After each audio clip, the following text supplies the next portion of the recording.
Hello everyone, আমি রিমঝিম চলে এসেছি আপনাদের সাথে একটা ছোট্ট ইনসিডেন্ট শেয়ার করার জন্য। এই ইনসিডেন্টটা খুব একটা নতুন নয়, এটা হয়ে গেছে 4-5 বছর আগে এবং এটা পার্টিকুলারলি আমার সাথেও ঘটেনি, কিন্তু আমার নিজের চোখে যেহেতু দেখা, তো আমার মনে হলো যে এটা আপনাদের সাথে শেয়ার করলে বরং ভালোই হবে।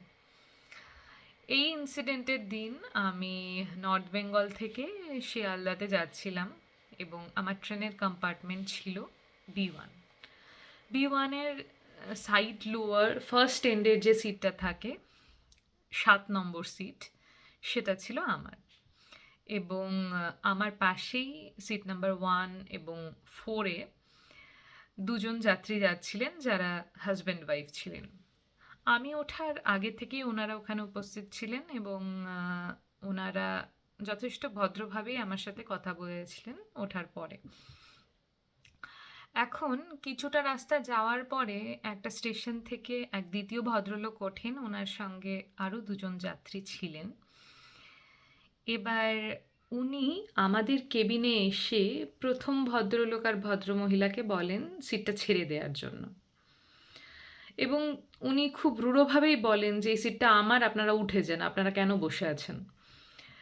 তখন প্রথম ভদ্রলোক অত্যন্ত মৃদুভাবে বলেন যে দাদা দেখুন, এই সিটটা আমার, কারণ আমার কাছে টিকিট আছে, আমি টিকিট দেখাচ্ছি আপনাকে, কিন্তু আপনার সিট হয়তো অন্য কম্পার্টমেন্টে হবে, আপনি একটু টিকিটটা দেখাবেন প্লিজ।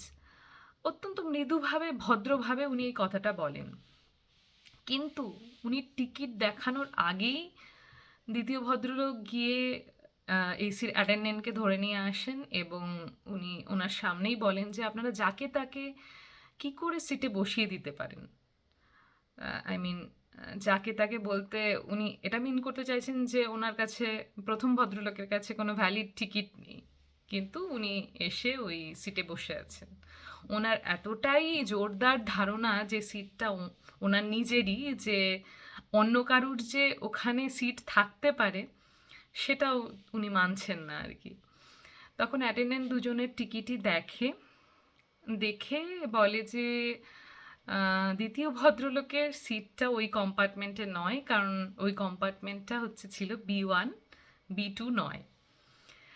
আর দ্বিতীয় ভদ্রলোকের সিট ছিল B2-তে, 1, 2 অ্যান্ড 4, এই 3টে বার্থে। তো সেটা যখন অ্যাটেন্ডেন্ট চোখে আঙুল দিয়ে দেখান, তো দেখানোর পরে দ্বিতীয় ভদ্রলোক ওখান থেকে কিছু না বলেই আস্তে আস্তে চলে যান। এখন উনি একটা ক্ষমা চাইতেই পারতেন, কিন্তু যেটাই হোক না কেন উনি চাননি। কিন্তু ওনার ফেস লস তো হলো এতগুলো যাত্রীর সামনে ওরকম একটা ইনসিডেন্ট হওয়ার পরে। দুটো মানুষকে দেখে আমি দুটো আলাদা জিনিস দেখলাম, আর উপলব্ধি আমার হলো যে কনফিডেন্স থাকাটা ভালো, কিন্তু ওভার কনফিডেন্স থাকাটা মোটেই ভালো নয়।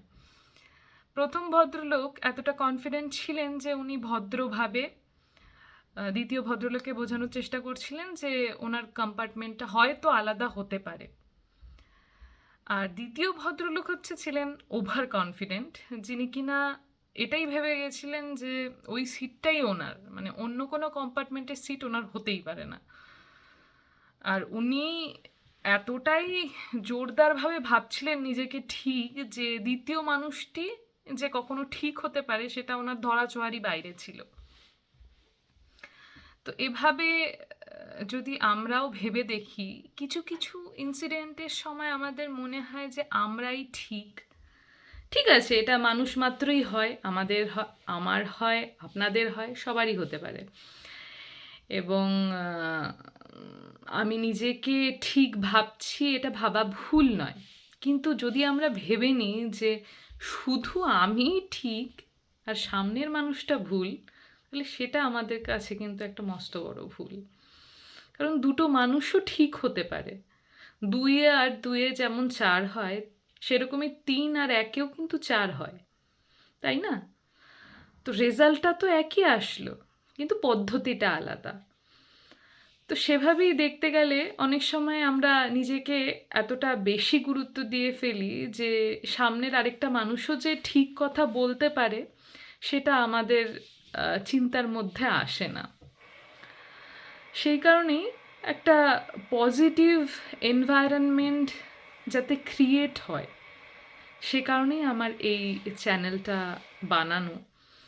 কারণ কি হয় জানেন তো, দৈনন্দিন জীবনে আমরা এমন অনেক ইনসিডেন্ট দেখি যেখান থেকে আমরা কিন্তু ছোট ছোট শিক্ষা পেয়ে থাকি, ছোট ছোট রিয়ালাইজেশন আমাদের হয়ে থাকে যে আচ্ছা এটার থেকে এটা হতে পারে, বা আমাদের পারসেপশনটা চেঞ্জ হয় একটু একটু করে। কিন্তু সেই শিক্ষাটা আমরা কিন্তু ধরে রাখতে পারি না, কারণ আমাদের কাছে কোনো কনস্ট্যান্ট মোটিভেশন নেই, যে কনস্ট্যান্ট যে একটা পজিটিভ এনভায়রনমেন্টের মধ্যে থাকা, সেটা আমাদের জন্য হয়ে ওঠে না। আমাদের আশেপাশের পরিবেশটাই এখন এত নেগেটিভিটিতে ভরে গেছে যে একটা পজিটিভ সাপোর্ট বা পজিটিভ এনভায়রনমেন্টের জন্য আমরা ক্রেভ করি কিন্তু পাই না।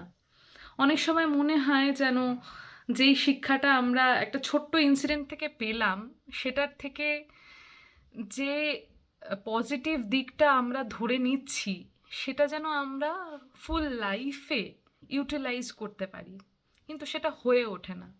কারণ হচ্ছে আমাদের সেই যে পজিটিভ এনভায়রনমেন্ট সবসময় পাশে থাকে না, বা সবসময় আমরা সেই এনভায়রনমেন্টের মধ্যে থাকি না। তো এই চ্যানেলটা করার উদ্দেশ্য আমার একটাই, যে কিছু কিছু কথা, কিছু কিছু রিয়েলাইজেশন যেটা আমি আপনাদের সাথে শেয়ার করব, সেটা যেন আমার সাথে থেকে যায়। আমি জানি না এটা দিয়ে কার কতটা হেল্প হবে, বা কে কতটা এখান থেকে রিয়ালাইজ করতে পারবে ট্রু অর ফলস। কিন্তু একটা বিষয় আমার মাথায় সবসময় থেকে যাবে, যে আমি অ্যাটলিস্ট বিষয়গুলোকে একই রকম ছন্দে সাজিয়ে নিয়ে একটা কনস্ট্যান্ট পজিটিভিটির মধ্যে দিয়ে চলতে পেরেছি। আর আমার সব থেকে বেশি সুবিধা তখন হবে, বা সুবিধা থেকে বড় কথা, আমি তখন ভাববো যে আমি একটা ভালো কাজ করছি যখন আপনারা সবাই কিছু না কিছু আমাকে কমেন্ট করবেন, যে আপনাদের লাইফেও কিছু না কিছু ইনসিডেন্ট হয়েছে, যে ইনসিডেন্টগুলো আপনাদেরকে কিছু শিখিয়েছে, বা আপনারা রিকল করবেন। হয়তো দৈনন্দিন জীবনের যে ঝামেলা ঝঞ্ঝাট থাকে তার মধ্যে আমরা অনেক সময় ভুলে যাই যে কোনো কোনো ছোট ছোট ইনসিডেন্ট আমাদের মধ্যে দিয়ে হয়ে যাচ্ছে, কিন্তু সেটার থেকে আমরা যে পজিটিভ অ্যাসপেক্টটা পাই সেটা আমরা প্রতিদিনের নেগেটিভ এনভায়রনমেন্টের মধ্যে ভুলে যাই অনেক সময়। তো সেটাকে ধরে রাখার জন্য চ্যানেলটা যাতে আপনাদের সহায় হতে পারে, সেটাও আমি চেষ্টা করব। এবং আমার সব থেকে ভালো তখন লাগবে যখন আমি একটা পজিটিভ এনভায়রনমেন্ট ক্রিয়েট করতে পারবো আমার ভিডিওগুলোর মাধ্যমে।